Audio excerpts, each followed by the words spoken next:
ce soir, je vous ai proposé qu'on fasse un petit souper pour en parler entre nous et pour décanter ce qui nous est arrivé. Alors, tellement content que vous ayez accepté avec enthousiasme de le faire. On va voir ce que ça va donner. Et ça roule, c'est Suzanne. J'ai 55 ans.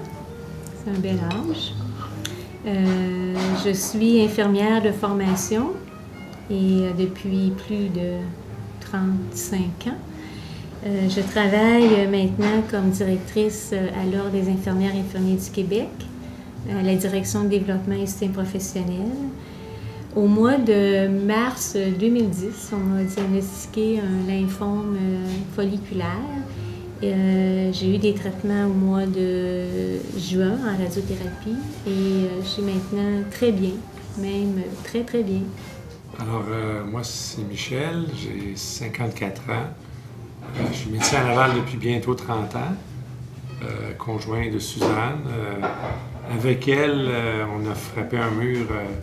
C'est arrivé pendant nos vacances, effectivement, comme c'est particulier. Pierre-Luc, tu disais, je me suis trouvé une petite bosse dans l'aine. Moi, c'est ma blonde qui m'a dit en Guadeloupe, « Hey, qu'est-ce que j'ai là? » Et c'était une petite bosse dans l'aine, elle aussi. Moi, c'est Jacques. Je suis le conjoint de Louise. Je suis médecin à Laval. Et j'ai vécu avec elle un lymphome dont elle a été victime. Et j'ai fait tout ce que j'ai pu pour accélérer le diagnostic et les traitements. Moi, c'est Louise Moreau, la conjointe de Jacques. J'ai 53 ans. J'ai été, moi aussi, diagnostiquée avec un lymphome du sein. Alors, tant qu'à choisir une maladie, c'était quelque chose d'assez particulier, d'assez rare. J'ai eu mon diagnostic en mai dernier. J'ai passé, moi aussi, à travers tous les traitements, chimio, radiothérapie. Je suis présentement en rémission et très contente de l'être. Et très contente que l'année 2010 se termine. J'ai été diagnostiquée en décembre 2009, comme Myriam le disait. J'avais une petite bosse à l'aine. Je suis en voyage d'affaires au Nouveau-Brunswick, donc je suis allé voir un médecin. Puis elle m'a dit de ne pas m'inquiéter avec ça, c'était une hernie. Puis même ma blonde ne croyait pas à ça. Elle m'a dit non, tu devrais aller faire un écho. Je suis allé faire un écho, puis de fil en aiguille, on a vu que c'était un lymphome. Je crois que j'ai été assez chanceux parce qu'on l'a découvert très tôt. C'est à la surface de la peau. Donc, j'ai commencé les traitements au mois de décembre, fini la chimio au mois de mai environ, puis j'ai fait de la radio au mois de juillet. Puis ça s'est bien passé, puis depuis, je suis en rémission. Moi, c'est Myriam. Je suis nouvelle médecin au centre médical, nouvelle médecin de famille. J'ai gradué cette année. Moi, mon conjoint, c'est Pierre-Luc. On est ensemble depuis 8 ans. Puis, dans le fond, en novembre 2009, décembre 2009, il a été diagnostiqué avec un lymphome non-Hodgkinien. La journée où j'ai eu le diagnostic, en fait, j'avais demandé au Dr Couloudon à la Cité de la Santé de rencontrer Louise à la clinique du sein, vu que la lésion était dans le sein. Et j'ai reçu le fax avant tout le monde là, du rapport confirmant la présence d'un lymphome de type B à grande cellule. Ce que j'ai trouvé le plus difficile, c'est avant le diagnostic, c'était l'attente. Quand j'ai eu, je me souviens très bien où j'étais assise et les circonstances quand j'ai reçu le diagnostic. Et assez curieusement, ça a été presque un soulagement. Il y a eu un moment de choc. Et après ça, c'est que je savais contre quoi je me battais. Moi, j'avais vraiment l'impression d'être avant ça dans une chambre, mettons avec un monstre qui est dans la chambre, mais tu le vois pas, tu sais pas contre quoi tu te bats. Et là, j'avais le diagnostic, oui, c'est un choc, mais là, je sais ce que j'affronte et go, on y va.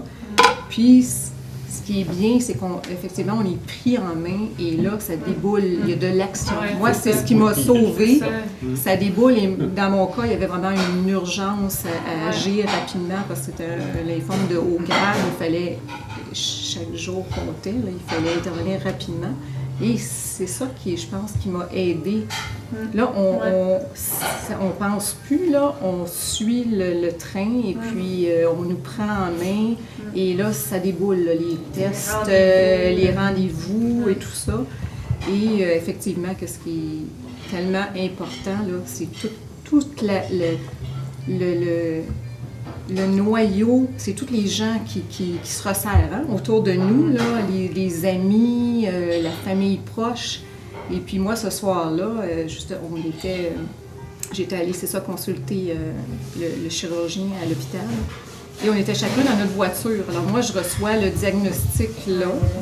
Et Jean qui est venu me rejoindre là, et quand j'ai reçu le diagnostic, et je me souviens que c'était une très très belle journée du mois de mai, il faisait tellement beau. Et je suis sortie de là, mais comme sur une espèce d'euphorie, assez curieusement. Et j'ai une voiture, j'ai ouvert le toit et j'ai mis la musique au fond. Et j'ai dit, regarde, je suis en vie encore, la médecine peut faire quelque chose pour moi. Et là, go, on y va. Et je suis arrivée ici, j'ai dit, on ouvre une bouteille de rosé et regarde, je suis en vie. Moi, ça m'a mis complètement à terre. Elle, ça l'a énergisé pour dire, on va se battre, on va y arriver.